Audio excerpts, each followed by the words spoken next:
இந்திய இலங்கை மீனவர்கள் 4ஆம் கட்ட பேச்சுவார்த்தை டெல்லியில் தொடங்க இருக்கிறது. இது பற்றிய செய்திகளை நம்முடைய செய்தியாளர் கணபதியிடம் கேட்கலாம். கணபதி, இந்திய இலங்கை மீனவர்களின் பேச்சுவார்த்தையில யாரெல்லாம் பங்கேற்கிறார்கள்? மிக முக்கியமான கோரிக்கைகள் என்ன? இந்த பேச்சுவார்த்தையில் இந்தியா, இலங்கை இரண்டு நாடுகளையும் சேர்ந்த மீனவர்கள் பிரதிநிதிகள் கலந்து கொள்கிறார்கள். இந்திய தரப்பிலே தமிழ்நாட்டிலிருந்து 12 மீனவ பிரதிநிதிகள், புதுச்சேரியிலிருந்து 3 மீனவ பிரதிநிதிகள் கலந்து கொள்கிறார்கள். இலங்கை தரப்பிலிருந்து 15 மீனவ பிரதிநிதிகள் கலந்து கொள்கிறார்கள். இது மீனவ பிரதிநிதிகளுக்கு இடையேயான பேச்சுவார்த்தை என்பதால் அவர்கள் மட்டுமே இந்த பேச்சுவார்த்தைகளிலே முழுவதுமாக ஈடுபடுவார்கள். மற்றவர்கள் இவர்களுக்கு உதவி செய்யும் வகையிலே செயல்படுவார்கள். அப்படி செயல்படுபவர்களே அதிகாரிகள் அடக்கம். தமிழகத்தை பொறுத்தவரை தமிழக மீன்வளத்துறை அமைச்சரான ஜெயக்குமார் இந்த கூட்டத்திலே கலந்து கொள்கிறார். இதை தவிர தமிழகத்தை சேர்ந்த ககன்தீப் சிங் உள்ளிட்ட அதிகாரிகள் கலந்து கொள்கிறார்கள். அதே போல புதுச்சேரியிலிருந்தும் மீன்வளத்துறை அதிகாரிகள் இந்த கூட்டத்திலே கலந்து கொள்கிறார்கள். மத்திய அரசை பொறுத்தவரை வெளியுறவுத்துறை அமைச்சக அதிகாரிகள் மற்றும் மத்திய விவசாயத்துறை அமைச்சக அதிகாரிகள் இந்த கூட்டத்திலே கலந்து கொள்கிறார்கள். இலங்கை தரப்பிலிருந்து இலங்கை தூதரகத்தைச் சேர்ந்த மூத்த அதிகாரிகள் இந்த கூட்டத்திலே கலந்து கொள்கிறார்கள். ஆக மீனவர்கள் பேச்சுவார்த்தை நடத்த மற்றவர்கள் அவர்களுக்கு உதவியாக இருந்து ஒத்தாசை செய்வார்கள் என்ற சூழ்நிலையிலே இந்த பேச்சுவார்த்தை இங்கே டெல்லியிலே நடக்கிறது. முக்கியமாக இலங்கை மற்றும் இந்திய மீனவர்கள் தங்களுடைய வாழ்வாதாரத்துக்கு எந்தவிதமான பாதிப்பும் இல்லாமல் தங்களுடைய மீன்பிடி தொழிலை செய்ய வேண்டும், அதற்கான சூழ்நிலையை ஏற்படுத்த வேண்டும் என்பதற்காகத்தான் இந்த பேச்சுவார்த்தை நடந்து கொண்டிருக்கிறது. கணேஷ், கணபதி, இந்த பேச்சுவார்த்தை முடிந்ததும் அடுத்த கட்டமாக என்ன நடவடிக்கையை மத்திய வெளியுறவு அமைச்சகம் எடுக்க இருக்கிறது? இந்த பேச்சுவார்த்தையின் மிகவும் முக்கியமான அம்சம் இலங்கை சிறைப்பிடிக்கப்பட்டிருக்கும் தமிழகம் மற்றும் புதுச்சேரி மீனவர்களுடைய படகுகளை திருப்பிக் கொடுக்க வேண்டும் என்பது. தமிழகம் மற்றும் புதுச்சேரியை சேர்ந்த மீனவர்களின் 116 படகுகள் இலங்கையிலே இருக்கின்றன. இந்த படகுகள் அங்கேயே கிடந்து சேதமாகிவிடாமல் அவற்றை திருப்பி தர வேண்டும், உடனடியாக திருப்பி தர வேண்டும் என்று இந்திய தரப்பிலிருந்து வலியுறுத்தப்படுகிறது. இதை தவிர மீனவர்களை கைது செய்யக்கூடாது, இலங்கை கடற்படை அவர்களை கைது செய்வது, பின்னர் இலங்கை சிறையில் அடைப்பது, இதெல்லாம் நடக்கக்கூடாது என்பதும் இந்திய தரப்பிலிருந்து வலியுறுத்தப்படுகிறது.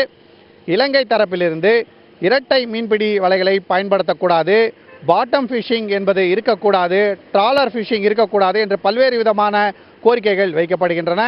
இந்த இரண்டு பக்கங்களுடைய கோரிக்கைகளையும் ஒன்றாக சரி சேர்த்து இரண்டு பக்க மீனவர்களுக்கும் பிரச்சனை இல்லாமல் வகையிலே எந்த விதமான வாழ்வாதாரத்துக்கு பாதிப்பும் இல்லாத வகையிலே அவர்கள் தங்களுடைய தொழிலை செய்ய வேண்டும், அதற்கான ஏற்பாடுகள் தான் இந்த கூட்டத்தில் விவாதிக்கப்படுகின்றன.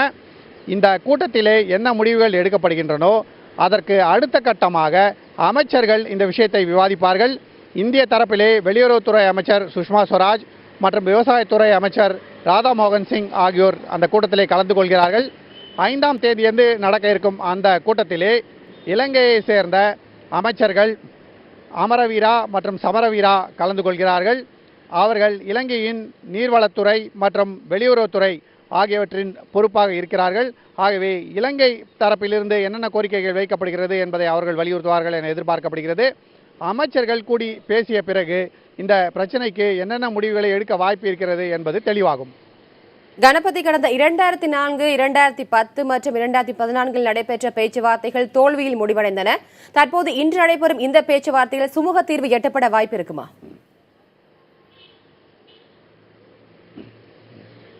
இதுவரையில் நடந்த பேச்சுவார்த்தையிலே இரண்டு பக்கங்களும் தங்களுடைய கருத்துக்களை வலியுறுத்தின. இந்திய தரப்பிலிருந்து வைக்கப்பட்ட ஒரு கோரிக்கை என்னவென்றால், இலங்கை கடற்பகுதியிலே பாரம்பரியமாக இந்திய மீனவர்கள் மீன்பிடி தொழில் செய்து வருகிறார்கள். அதாவது இந்தியா, இலங்கை என்று நாடுகள் பிரிக்கப்பட்டு எல்லைகள் வகுக்கப்படுவதற்கு முன்பாகவே அவர்கள் இந்த பகுதியிலே கடலிலே மீன்பிடித்துக் கொண்டிருக்கிறார்கள். கடல் பகுதியில் எல்லை என்பது அல்ல, மீன்கள் எங்கே கிடைக்கிறதோ அங்கே மீனவர்கள் சென்று மீன் பிடிக்க வேண்டிய சூழ்நிலை தான் இருக்கிறது. ஆகவே இலங்கை பகுதி, இந்திய பகுதி என்று பிரித்து பார்க்காமல், இந்திய மீனவர்களின் வாழ்வாதாரத்தை பாதிக்காமல் அவர்கள் இலங்கை பகுதிகளிலும் மீன் பிடிக்க அனுமதிக்க வேண்டும். கச்சத்தீவு போன்ற பகுதிகளிலே அவர்கள் வலைகளை உலர்த்துவதற்கு மற்றும் மீன்பிடி தொழிலிலே தக்க ஏற்பாடுகளை செய்து கொள்வதற்கு எந்த விதமான பிரச்சனைகளும் இருக்கக்கூடாது என்பதெல்லாம் வலியுறுத்தப்பட்டிருந்தது.